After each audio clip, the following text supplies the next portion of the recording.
Time now for the man who's covered every dramatic twist and turn of Charles' ascension to the throne, Britain's top royal author Tom Bower. And among a myriad of challenges on the biggest day of the King's life this weekend, will be coming face to face with his estranged son, Prince Harry. They will meet for the first time since the publication of Harry's hit job memoir Spare, where the Duke of Sussex trashed everything from his dad's parenting skills to calling his Queen wife Camilla dangerous and a villain. So, with King Charles being thrust into the ultimate pressure cooker this Saturday, can he deal with the heat and secure the future of the monarchy? In his hugely critical book on Charles from 2018, Rebel King, The Making of a Monarch, Tom Bower described him as a pampered, petulant and self-pitying prince who has in the past struggled to overcome his unpopularity. So Tom. There's something to be said about the weight of history pressing down on King Charles at this moment. A man who waited longer than any heir in British history to ascend the throne is now confronted with the challenge of proving his reign's worth.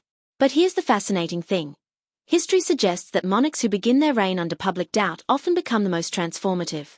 Queen Victoria, for instance, ascended at a time of skepticism yet redefined Britain's global role. Even George VI, thrust onto the throne unexpectedly, became a symbol of resilience during the war years. The difference? Those monarchs had family unity, or at least the public illusion of it. Today, we see a very different scene. A royal house divided, a son wielding his memoir like a sword, and a queen consort who, despite years of careful rehabilitation, remains a point of contention.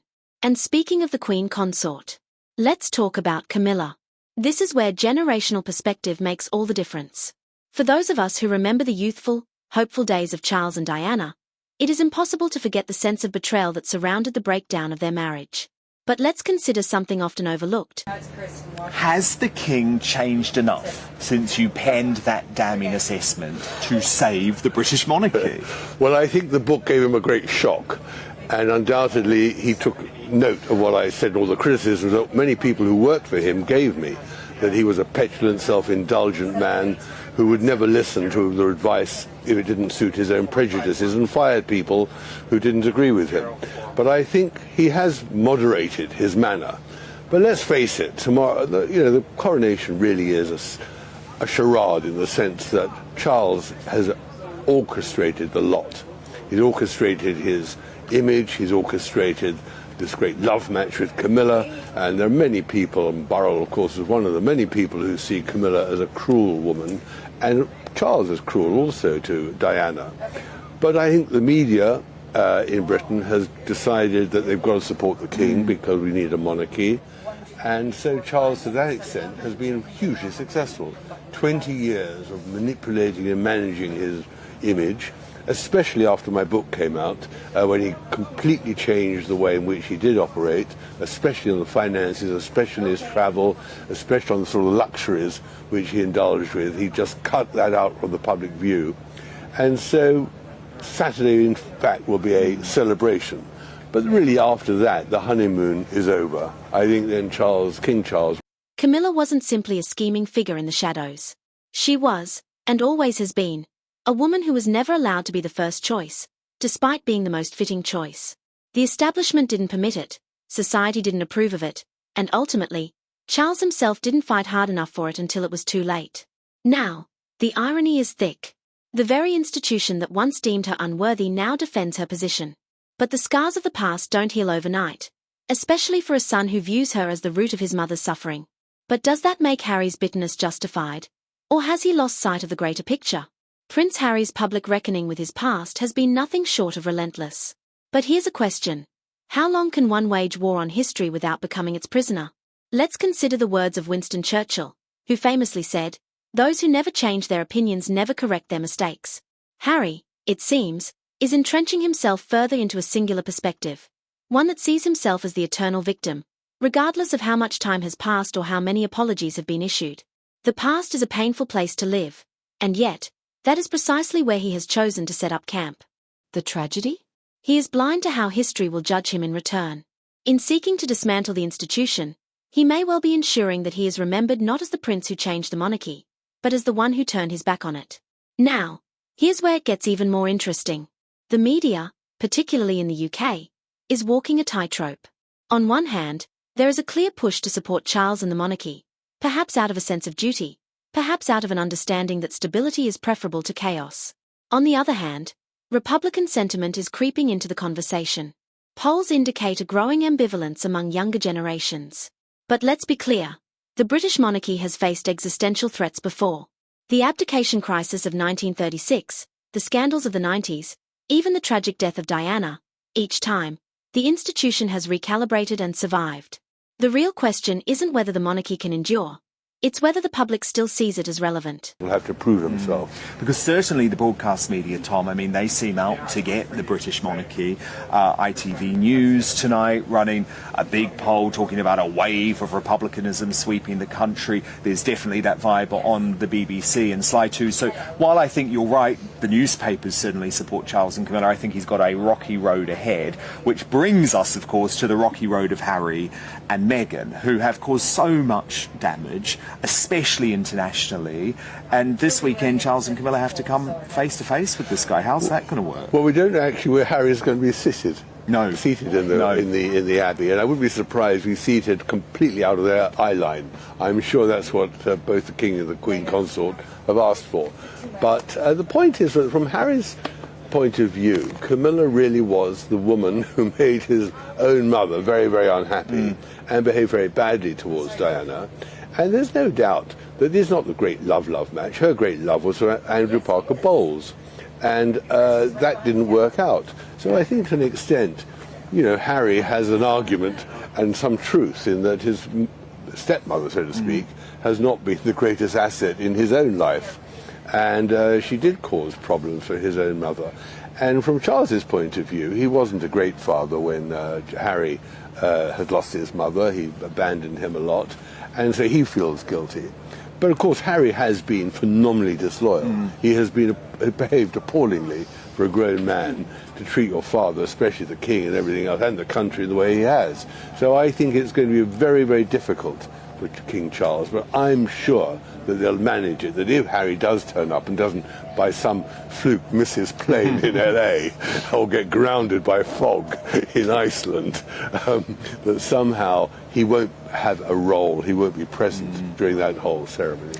If Charles and Camilla are to succeed, it won't be through grand ceremonies or well-rehearsed speeches. It will be through proving that they still hold meaning in a world that is increasingly indifferent to crowns and titles. In the end, this is a story about power, perception, and the personal battles that shape history. Will Harry find peace? Will Charles cement his legacy? Will the public's faith in the monarchy endure? Time will tell.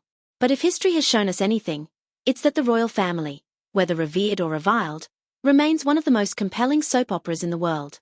King Charles has spent the better part of 2 decades rebranding himself from a distant, sometimes awkward figure to a monarch in waiting, who understands the demands of modern Britain. And, as Bauer notes, this transformation was no accident. It was orchestrated, painstakingly so.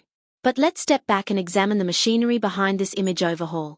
We are living in an era where public figures are no longer shaped solely by their actions, but by how their actions are presented.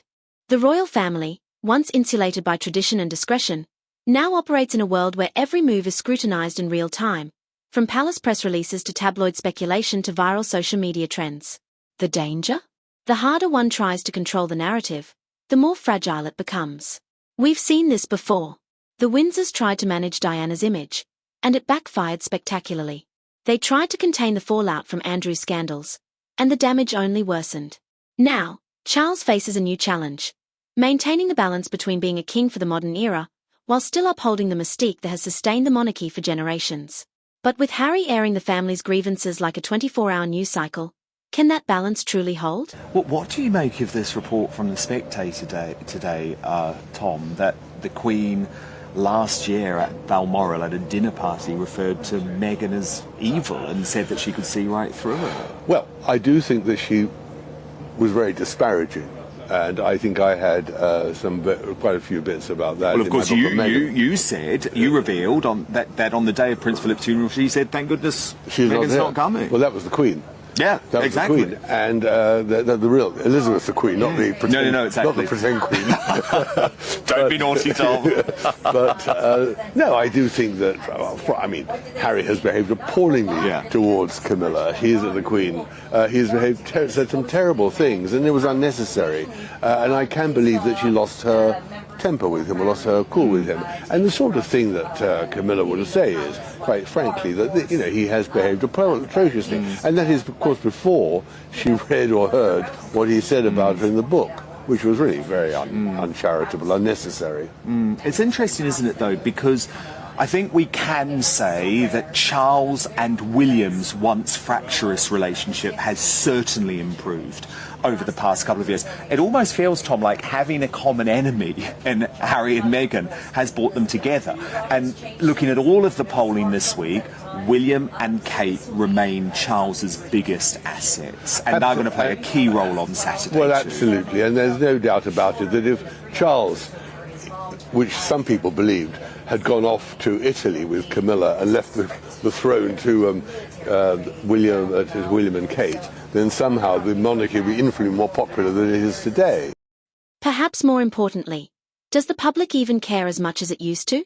This is where we get to the heart of the issue. Not just for Charles, not just for Harry, but for the entire institution. There was a time when royal drama captivated the world. The abdication crisis of Edward VIII, the fairytale wedding and tragic downfall of Diana, even the early years of William and Kate, these were moments that defined entire eras. But are we reaching a point of oversaturation? Let's consider recent polls. Surveys show that younger generations are increasingly indifferent to the monarchy. Not hostile, necessarily, but uninterested. And why wouldn't they be? In an age of political instability, economic strain, and global challenges, the internal squabbles of a privileged family can start to feel, well, trivial. For those of us who remember the grandeur of the Queen's silver, golden, and diamond jubilees, or who felt the weight of history watching her funeral, the monarchy still holds deep symbolic importance. But symbols only retain power if they continue to inspire. If Charles and his heirs cannot cultivate a new kind of public loyalty, the monarchy will not be brought down by scandal or controversy. It will fade into irrelevance. Harry and Meghan have become a case study in self-exile. There have been royal defectors before: Edward VIII, Princess Margaret, in her own way, even Diana after her divorce, but none have wielded their personal story quite like this. Here's the question: are they revolutionaries redefining the monarchy, or simply disruptors who underestimated the consequences of their own rebellion? Their accusations of racism, emotional neglect, and institutional cruelty struck a chord in modern discourse, particularly in the United States, where royal romanticism has been replaced by a more critical eye. But let's consider history. The monarchy has endured scandal before. The difference is that past controversies burned out, whereas Harry and Meghan seem intent on keeping the fire alive. There is a fundamental flaw in their approach. When you define yourself in opposition to an institution, you are still defined by it. Their brand remains tied to the very monarchy they reject. The question is, when the public grows tired of their grievances, what will be left of their legacy?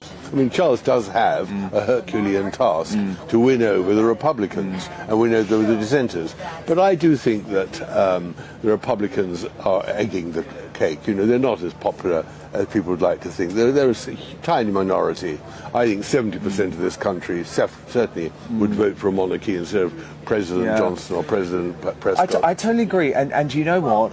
I sense a different mood in the air over the past couple of days. I completely agree the last couple of weeks, people have been a bit ho-hum about this coronation. Something has changed. I think there's a sense that as a country, we want to get behind King Charles. Well, we want to get behind King Charles because there's no better alternative, and because he symbolises 1,000 years of history, and because we are a monarchy, thank goodness we're a monarchy, and he has done an enormous amount of good. This has to work, It has to work, and he has done a lot of good. I mean, he's a flawed man, but that's because he's had 60 years waiting, apprenticeship, so to speak. So we just hope that he pulls it off. That's why I think people are behind it. And those who are against it, they're the people who are against everything. They're against British society. They're against Britain altogether. They would like us to become part of Africa or something. Which is why I think the BBC. So, where does this all leave us? Will Charles successfully reshape the monarchy in his image? Or will he always be in his mother's shadow? Can Camilla ever truly shake off the ghosts of the past? Or will Diana's legacy haunt her reign? Will Harry find a new purpose beyond conflict? Or will he remain stuck in an endless battle against his own bloodline? And finally, does any of this still matter as much as it once did? The monarchy is not just a family. It is an institution built on perception, continuity, and the belief that it still serves a purpose. If that belief fades, no amount of PR campaigns, carefully staged coronations, or reconciliations will save it. The story is far from over. But if history tells us anything, it is that the Windsors have a way of surviving, even when it seems impossible. What do you think? Is the monarchy still relevant? Or are we witnessing its slow decline? So here we are. After all the analysis, all the history, and all the personal dramas laid bare, what does it all mean? The British monarchy, for all its grandeur and ceremony, is ultimately a human institution, shaped by the personalities within it. And like any family, it is bound by tensions, old wounds, and the weight of past mistakes. King Charles stands at a crossroads. He has the experience, the discipline, and, despite the doubts, the public support to steer the monarchy forward. But his greatest test is not pageantry or policy. It is proving that the crown still holds purpose in the 21st century. Camilla remains a divisive figure. To some, she is a survivor who endured decades of scrutiny. To others, she will always be an unwelcome replacement for Diana. But if history has shown us anything, it's that time reshapes public perception. Queen Victoria was once seen as meddlesome, Prince Philip as an outsider, yet both found their place in the royal legacy. And then there's Harry, the once beloved spare who now seems like a man adrift. Will his battle against the monarchy change it for the better? Or has he simply made himself an outsider to an institution that will, with or without him, move on? The British monarchy has survived wars, scandals, and revolutions. And it will likely survive this. But survival alone is not enough. It must evolve, or risk being remembered rather than revered. The final question, then, is not just whether the monarchy will endure, but whether it will continue to matter in the lives of the people it was meant to serve. Drop your comment. See you in the next video.